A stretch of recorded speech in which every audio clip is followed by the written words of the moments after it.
It's good to speak with you today, Dan, and I'm looking forward to hearing your views on the topic of the provision of next-generation network services. Before we start, can you provide a brief background of yourself? Sure. Thank you, Dustin. It's a pleasure to be with you again. So I have over 25 years of corporate IT and management consulting experience.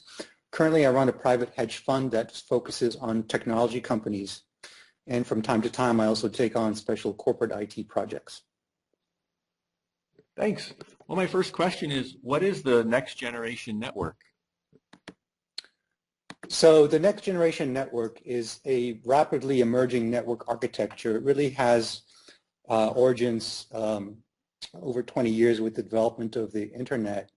But essentially, this new architecture allows decoupling of physical infrastructure from network services and applications. So from a supply chain perspective, the provisioning of network bandwidth and services, which used to be a very time-consuming and difficult process, switches from being reactive with a very high lead time to being proactive and dynamically configurable. So with this new generation architecture, you can deploy services via software rather than having to rely on hardware. So this provisioning and network architecture is completely IP-based, and it utilizes things like the SIP, Session Initiated Protocol standard, devices such as session border controllers, and combines that with rule engines that manage signaling between endpoint devices. What are some key drivers for it? So the basic driver is the exponential growth in demand for data, all kinds of data, video streaming, big data, cloud services. So that makes a traditional network architecture very, very unwieldy and difficult to work with. So as companies need additional bandwidth, having to manually configure that, put in all the hardware is very time-consuming, expensive, and complex. So the other driver is the need to fuse disparate data and the proliferation of network devices such as the Internet of Things. It includes things like the unification of voice, video, internet messaging, and business applications into rich multimedia services. And so the network has to be able to do all these things which it previously did not have to deal with. And finally, security, the proliferation of security threats, which is a big driver for this new network architecture, which is a lot more secure. Can you talk about the characteristics of the next generation network? So here are some of the characteristics. It's virtual, which means that it's not hardware limited. You can provision network devices virtually via software rather than having to sort of unbox and configure and plug in physical devices. And by being virtual, the network is very scalable. Another key characteristic is that it's dynamic and agile.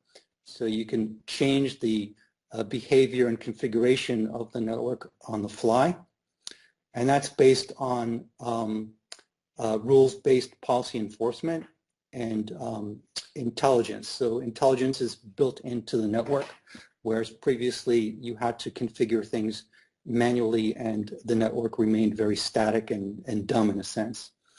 Another key characteristic is that the new next generation network is protocol independent, it's standards based, and vendor neutral. And finally, the most interesting aspect is that the new network is contextually aware, which means that it kind of knows what's going on and is able to reconfigure itself based on what's happening within the network. What are the differences from a traditional network? So one of the biggest differences is that the bandwidth of the network can be modulated up or down without having to configure hardware and this is done via network virtualization. so that you can apply bandwidth to where it's needed, and essentially eliminate the need to over-provision and have a lot of network kind of sitting idle, and only when it's needed during surge uses of the data. Applications will be able to dynamically reconfigure network resources on demand. So the application itself will be able to signal to the network what it needs, and then the network will be able to provide that application the services required. And finally, intelligent networks will be able to independently sort out and manage complex scenarios, which is completely impossible to do with traditional networks.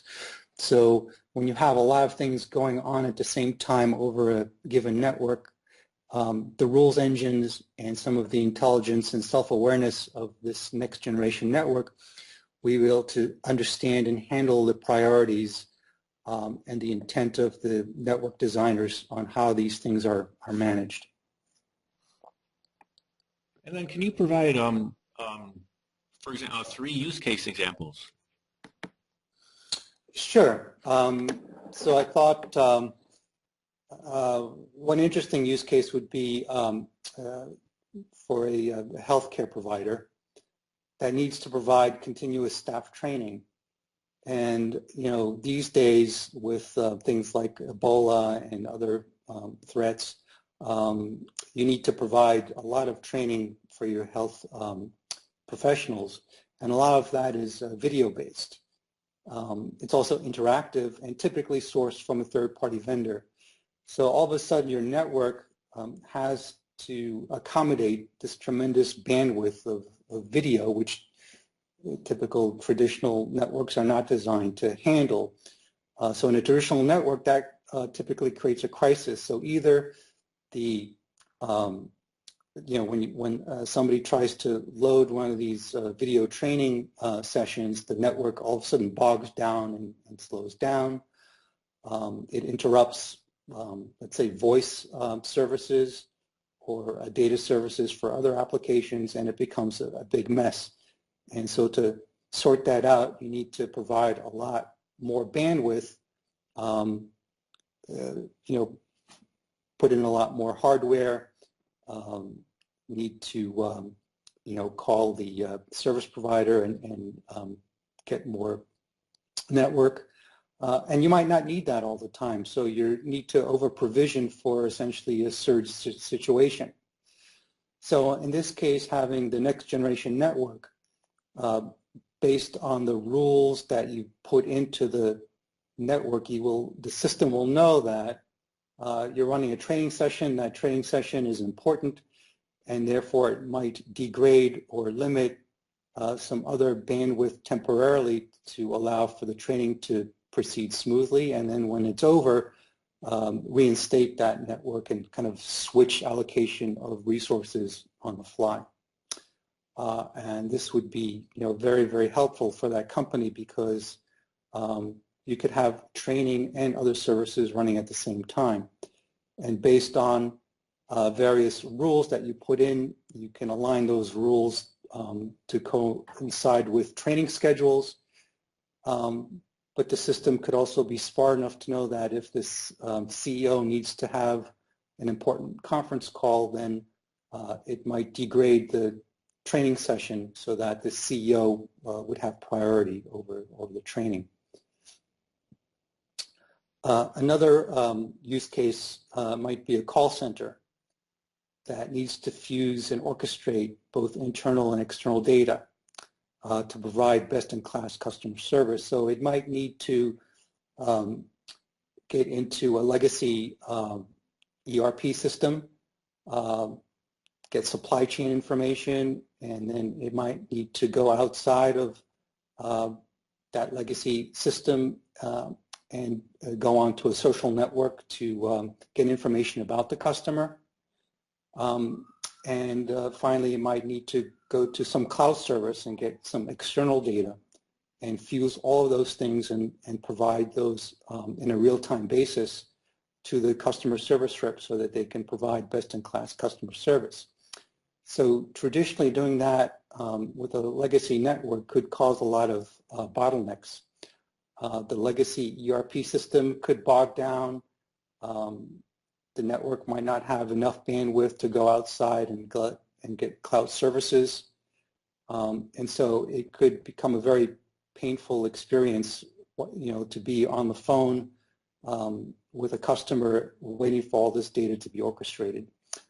So the next generation network will be able to do that within predetermined key performance indicators, so that the customer will see that information provided seamlessly. Finally, another interesting use case, which is very important, is that military and government emergency services oftentimes need to rapidly deploy forces to address crisis situations. And this could be, marshaling in some foreign country, or it could be in some remote area of the country that has a forest fire or an earthquake.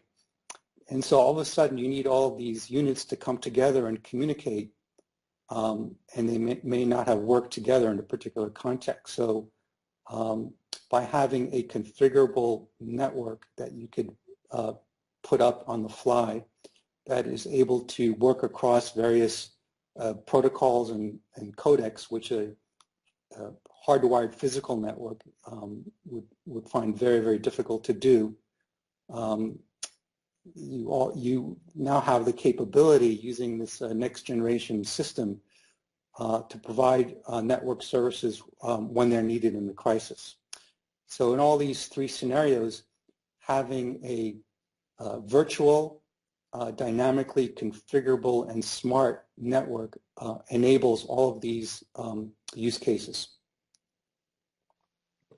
Thanks, Dan, for sharing today on the topic of provision of next generation network services. My pleasure, Dustin. Thank you for the opportunity. Thanks.